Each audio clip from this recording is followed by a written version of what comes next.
Assalamualaikum warahmatullahi wabarakatuh. Bismillahirrahmanirrahim. Alhamdulillahirabbil alamin wa bihi nasta'in wa ala umurid dunya waddin. Sayyidina wa maulana Muhammadin wa ala alihi wa sahbihi wa barik wa sallim asma'in. Amma ba'du. Hadratul muhtaramin, para alim, ulama, kiai, wabil khusus dumateng panjenenganipun Bapak Dr. Ki Haji Saifuddin LCMA. Yang kami hormati jamaah sholat Jumat Masjid Agung Jawa Tengah, yang kami banggakan santri MAJT Basnas Jawa Tengah, pemirsa MAJT TV, TVku, pendengar Radio Dais dan Radio Gaul dimanapun Anda berada. Puji syukur kita haturkan kepada Allah Subhanahu wa Ta'ala yang mana telah memberikan kita semua kesempatan sehingga kita dapat bersama-sama melaksanakan sholat Jumat di Masjid Agung Jawa Tengah, dilanjutkan dengan dzikir dan doa bersama, dan sesaat lagi kita akan bersama-sama mengikuti kajian tafsir tematik dengan tema Tafakkur dalam Al-Quran bagian 2 yang akan disampaikan oleh guru kita Bapak Dr. Kiai Haji Saifuddin LCMA. Oleh karena itu, bila mana nanti ada pertanyaan dari jamaah, bisa ditanyakan langsung kepada beliau. Bagi pendengar Radio Dais, pendengar Radio Gaul, pemirsa MAJT TV dan TVku, bisa ditanyakan melalui nomor WhatsApp di 0821 336 70.000. Sebelum kajian dimulai, mari kita buka dengan bacaan umul kitab liridhaillah wali syafaati Rasulillah. Al-Fatihah. A'udzubillahi minasyaitonirrajim. Bismillahirrahmanirrahim. Alhamdulillahirabbil alamin arrahmanirrahim maliki yaumiddin. Iyyaka na'budu wa iyyaka nasta'in ihdinas siratal mustaqim siratal ladzina an'amta 'alaihim ghairil maghdubi 'alaihim waladdallin. Amin. Terima kasih. Mari kita bersama-sama simak kajian tafsir tematik bersama Bapak Dr. Kiai Haji Saifuddin LCMA. Waktu dan tempat kami persilahkan. Assalamualaikum warahmatullahi wabarakatuh. Bismillahirrahmanirrahim. Alhamdulillahirabbil alamin wa bihi nasta'inu ala umuri dunya waddin. Wassalatu wassalamu ala asyrafil anbiya'il mursalin sayyidina wa maulana Muhammadin wa ala alihi wa sahbihi ajma'in. Rabbi shrah li sadri wa yassir li amri wa hlul 'uqdatam min lisani yafqahu qawli. Amma ba'du. Hadirin jamaah kajian tafsir tematik Masjid Agung Jawa Tengah yang dimuliakan oleh Allah, baik yang ada di ruang utama Masjid Agung Jawa Tengah, para pendengar setia Radio Dais, para pemirsa MAJT TV, TVku dimanapun Anda berada, semoga kita semua senantiasa diberikan sehat walafiat, diberikan panjang umur, rezeki yang banyak, barokah dan manfaat. Amin Allahumma amin. Kita masih akan membahas yaitu tentang tafakkur di dalam Al-Quran. Pada pertemuan yang lalu sudah dijelaskan ya, apa sih arti perbedaan antara berfikir dengan tafakkur. Berfikir dengan tafakkur, kalau berfikir itu hubungan antara subjek yaitu orang yang memikir dengan objek yang difikirkan itu seringkali jauh, tidak ada hubungan yang intens. Berbeda dengan tafakkur. Kalau tafakkur, hubungan antara subjek dengan objek yang dipikirkan itu ada hubungan emosional, ada hubungan yang dimana si subjek itu terlibat di dalam objeknya. Kemarin saya kasih contoh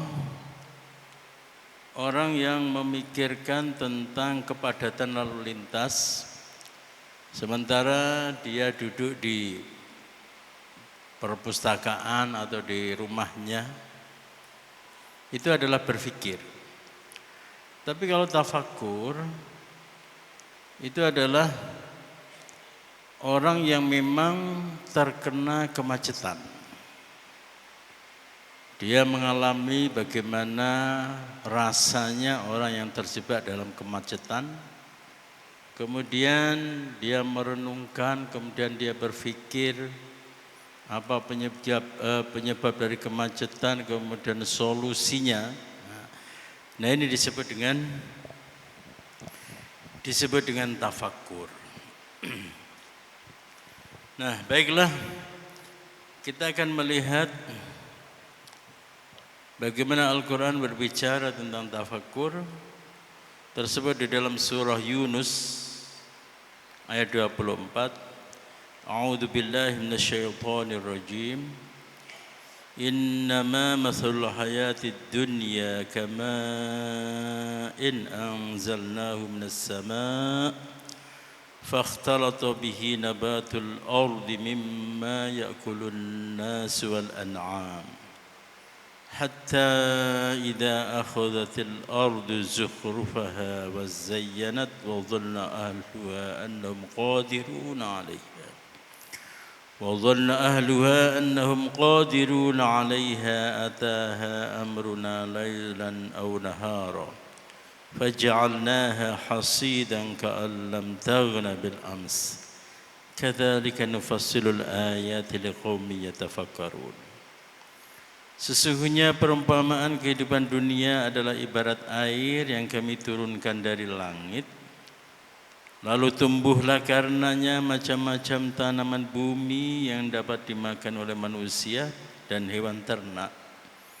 Hingga apabila bumi itu telah sempurna keindahannya, terhias dan pemiliknya mengira bahwa mereka pasti menguasainya, datanglah kepadanya azab kami pada waktu malam atau siang.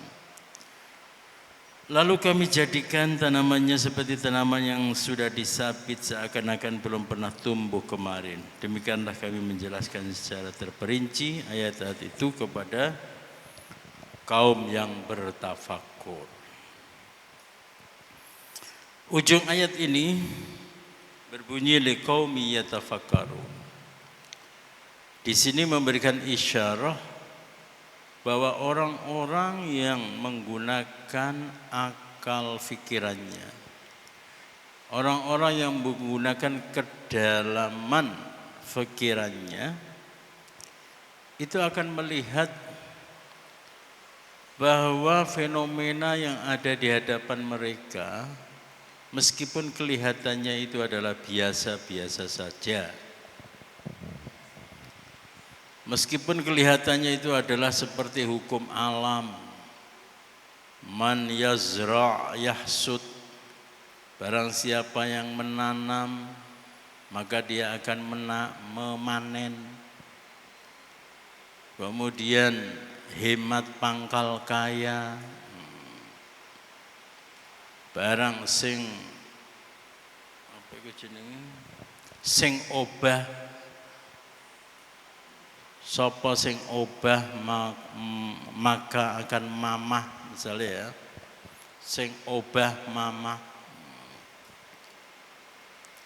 Itu adalah hukum alam yang biasa dipahami bahkan diyakini oleh manusia kebanyakan. Di sini kita bisa melihat ya, perbedaan antara berfikir dengan bertafakkur. Kalau berfikir, ya, kalau orang itu berfikir, maka bagaimana sih caranya supaya kita bisa makan? Supaya kita bisa makan ya bekerja. Bagaimana sih caranya supaya hasil panen kita itu melimpah? Maka ya benihnya harus bagus, penanamannya harus bagus, dan seterusnya dan seterusnya. Itu adalah cara berpikir. Tapi kalau cara bertafakkur, nah, cara bertafakkur di balik tumbuhnya tumbuh-tumbuhan sehingga menghasilkan buah yang banyak, di balik rezeki yang datang bertubi-tubi, itu di sana ada zat yang maha kuasa, yang memberi rizki, yang menghidupkan tumbuh-tumbuhan, yang menurunkan hujan dari langit. Itu sebetulnya yang menyebabkan itu semua. Jadi kalau tumbuh-tumbuhan menjadikan orang bisa makan, kemudian hewan ternak menjadikan orang bisa menjadikan lauk misalnya ya. Itu hanya sebab. Hanya sebab yang masuk dalam kategori yaitu hukum alam. Sementara di balik hukum itu ada hukum Allah Subhanahu wa taala. Ini hampir sama dengan karakter atau kriteria dari ulul albab, di mana ulul albab itu di dalam melihat segala sesuatu itu tidak hanya melihat dari sisi luarannya saja, tapi yang dilihat itu adalah apa yang ada di balik fenomena itu. Apa yang ada di balik fenomena itu. Dulu ketika kita berbicara tentang ulul albab itu ya, dikisahkan Bani Israel bagaimana ada orang yang mati terbunuh dan tidak ketahuan siapa yang membunuhnya. Kemudian Allah mewahyukan kepada Nabi Musa supaya Bani Israel menyembelih sapi. Yes. Singkat cerita, kemudian orang yang mati terbunuh itu bisa hidup karena dipukulkan kepadanya yaitu sekerat daging dari sapi tersebut. Orang-orang Bani Israel itu lebih melihat spesifikasi dari sapi tersebut. Oh, sapinya itu, inilah. Jadi yang dibicarakan itu adalah sapinya. Sapinya itu ya, benar-benar sapi yang hebat. Kulitnya kuning keemasan, tingginya, wah, bersih dan sebagainya. Itu adalah cara berpikir. Tapi kalau cara bertafakur, maka semuanya akan dikembalikan kepada Allah Subhanahu wa taala. Jadi ada bedanya ya, cara berpikir dengan cara bertafakur. Ini cara berpikir itu rumusnya adalah X kali Y sama dengan S. Kerja plus nabung sama dengan kaya. Yes. Nandur plus nyirami sama dengan panen. Itu cara berpikir. Tapi kalau cara bertafakur itu adalah lebih dari itu. Dan itu ya memang terbukti. Allah sudah banyak memberikan contoh bagaimana Allah wa yarzuqhu min haitsu la yahtasib. Allah memberikan rezeki kepada orang-orang yang bertakwa dengan cara, dengan jalan dan dari arah yang tidak disangka-sangka.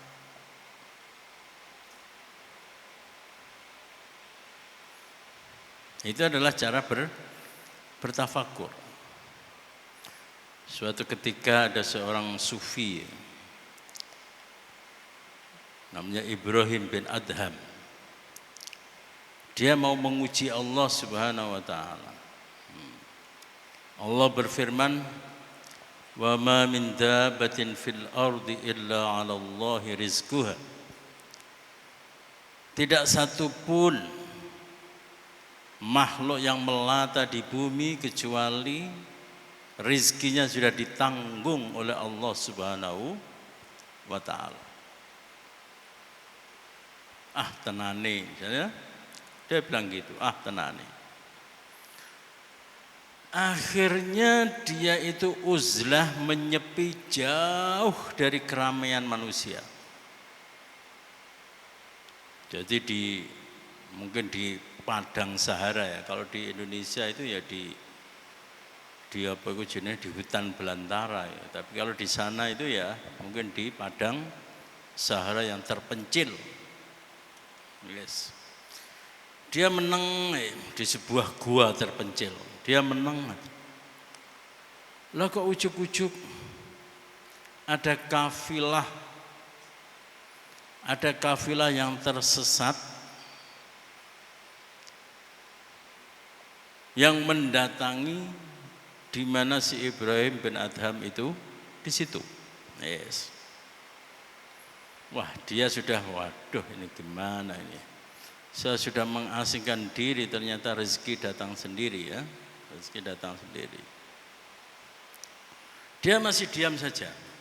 Dia masih diam. Kemudian ada salah seorang dari kafilah tersebut itu kemudian menawarkan makanan. Pak, mau makan enggak? Dia masih diam saja.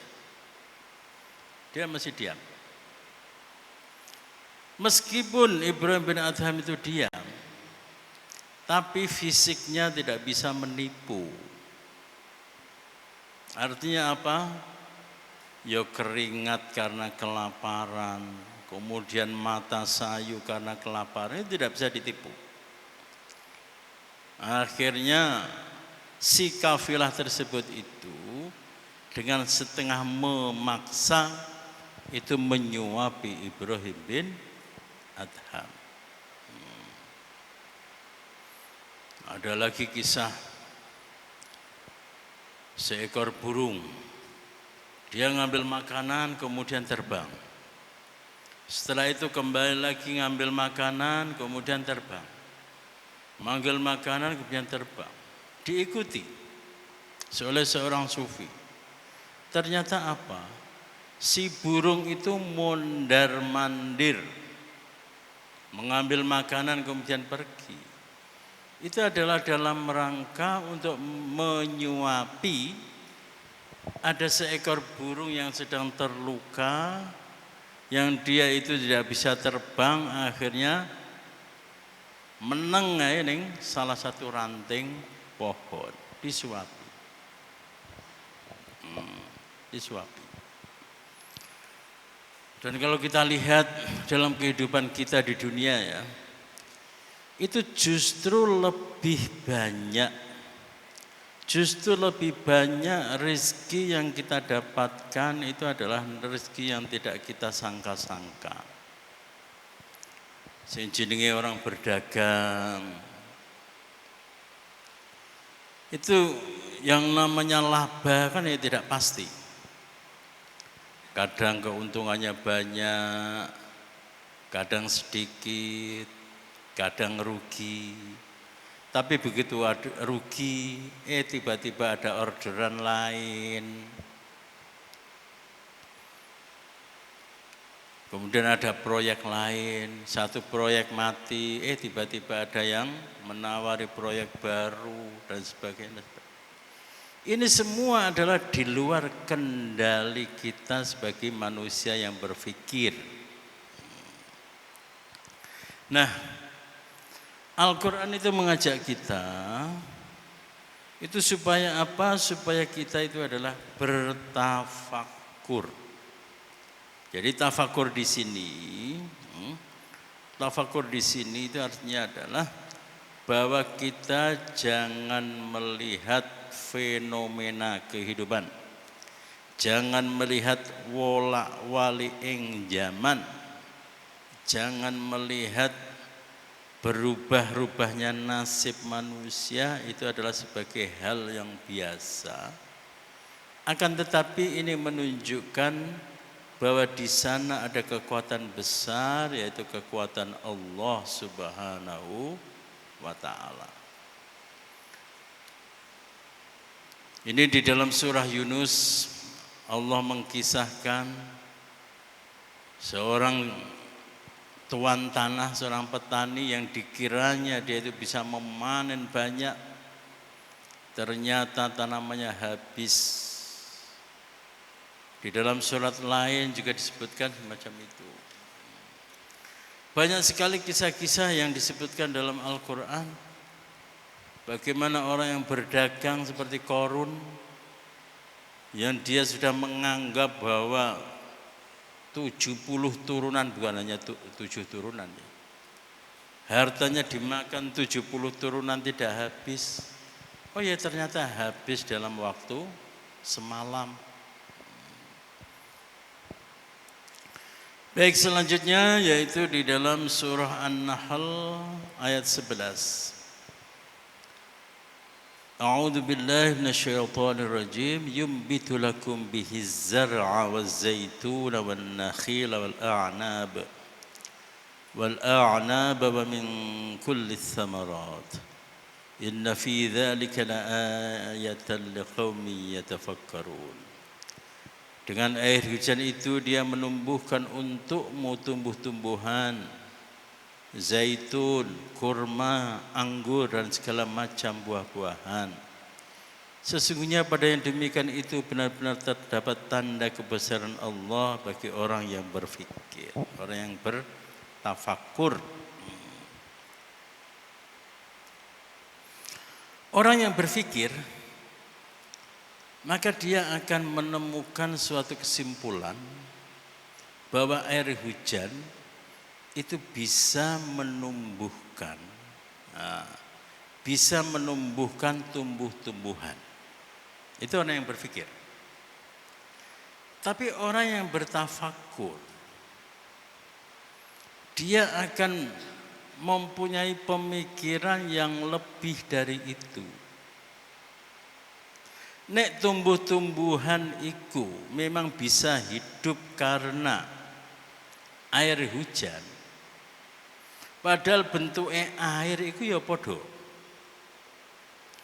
Kandungan airnya, zatnya, mbuh iku apa jenenge?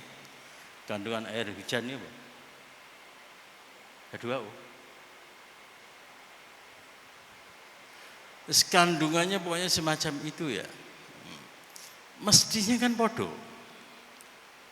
Mestinya itu akan menghasilkan sesuatu yang sama. Tapi kenapa pada kenyataannya itu kok berbeda-beda, hasilnya berbeda-beda. Podo-podo nandur pelem ning ngarep omah. Loro, 2 pohon. Sama-sama tersiram hujan. Ya. Tapi rasa pelemi antara satu pohon dengan pohon yang lain itu ya beda. Kadang si pohon yang satu itu ono borete, ono kecute sithik-sithik. Sementara yang satu itu benar-benar manis. Padahal bijinya ya sama, jenisnya ya podo. Yaiku apa jenenge? Yaiku mangga podang, misalnya ya, podo. Ya ini menunjukkan bahwa orang yang berpikir itu bisa membedakan antara air biasa dengan air hujan. Itu orang yang berpikir. Tapi orang yang bertafakur itu lebih bisa membedakan bahwa air hujan itu di dalamnya itu ada air yang memberkahi, ada air yang tidak memberkahi. Oleh karena itu kita dianjurkan oleh Gusti Kanjeng Nabi Muhammad SAW ketika hujan turun, Allahumma shayyiban nafi'a. Ya Allah, jadikanlah hujan yang turun ini sebagai air hujan yang bermanfaat. Kenapa demikian? Ya karena kita tidak boleh hanya percaya kepada hukum alam. Bahwa sing jenenge tumbuh-tumbuhan kalau dia terkena air hujan misalnya sekian ratus cc, maka dia akan tumbuh sekian senti, akan gini. Enggak. Di dalam air hujan, di dalam titik-titik air hujan, di dalam titik-titik air hujan, itu ada dua kemungkinan, hujan yang berkah ataukah hujan yang tidak berkah. Dan ini kalau ditarik ke belakang, bahwa hujan itu muncul atau tercipta dari awan. Awan yang berisi air kemudian digiring oleh angin. Nah, yang menarik disebutkan di dalam Al-Qur'an, wa arsalnar riyaha lawaqiha. Dan kami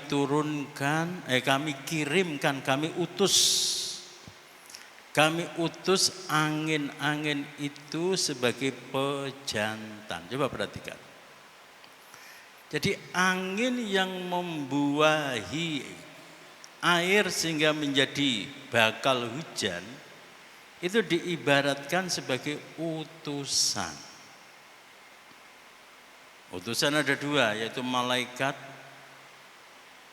dan yang jenis manusia yaitu para nabi dan rasul. Tapi di sini ada utusan dalam bentuk yaitu angin.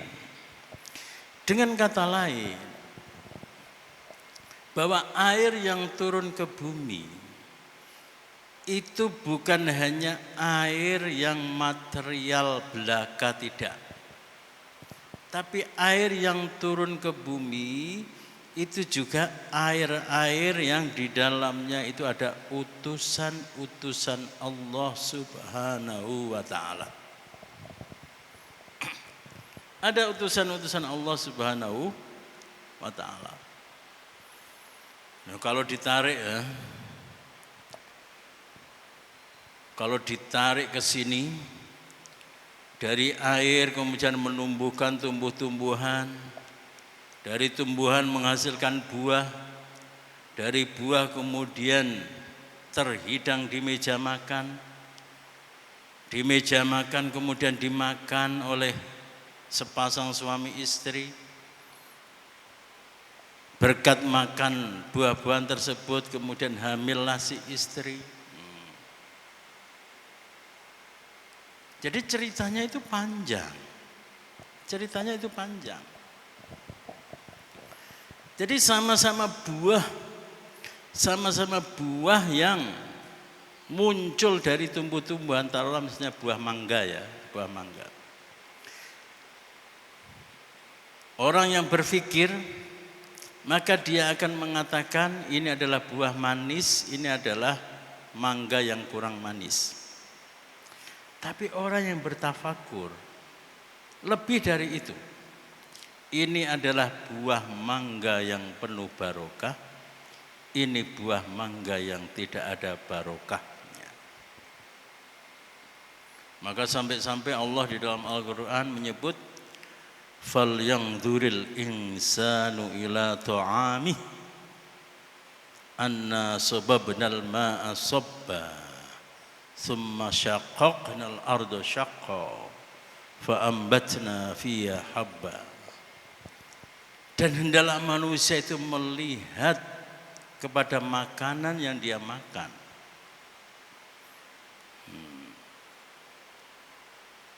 Jadi ceritanya itu panjang.